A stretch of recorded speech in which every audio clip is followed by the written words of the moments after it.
Несмотря на сессию в Госсовете Республики, тихо и пусто сегодня стало непривычно рано, уже к 12 часам дня. Собственно, и повестка-то была короткой, и в пояснительных материалах значился всего один документ – изменения в Земельном кодексе.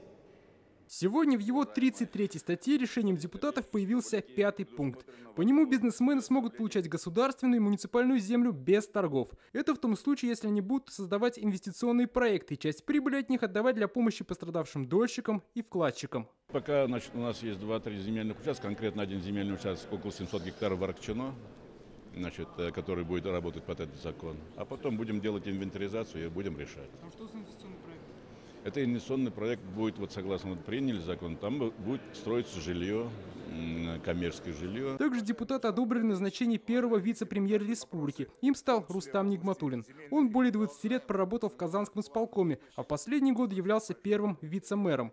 Его кандидатуру предложил президент республики, а депутатам представил премьер-министр. Рустам Камильевич курировал важные и ответственные вопросы. За время работы зарекомендовал себя как эффективный и грамотный руководитель, обстоятельный хозяйственник и профессионал, человек с активной жизненной позицией. Сам Рустам Нигматуллин сегодня, как говорят, проявил свою главную черту – немногословность. Рустам Камильевич, у вас есть желание что-то высказаться до голосования?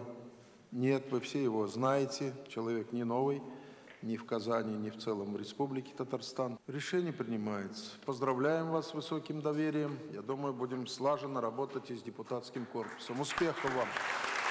Сегодня решился долго обсуждаемый вопрос по вытрезвителям. По решению Госсовета, чтобы татарстанцы побыстрее возвращались в трудоспособное и трезвое состояние, в республике снова заработают медвытрезвители. Только теперь заведовать ими будет не МВД, а муниципальные власти. А это нужно? Ну, во-первых, на улице валяются и дети ходят, и другие, и третьи. Это ненормально раз. А зимой они же замерзают еще плюс к тому же. Еще депутаты сегодня дали местным властям больше полномочий в контроле за долевым строительством и жилищными кооперативами. А государственного советника сегодня поздравил весь зал. Напомним, 2 неделями ранее Владимир Путин присвоил первому президенту республики звание Героя труда России. Дмитрий Аринин, Рамзиль Гарипов, ТНВ, Казань.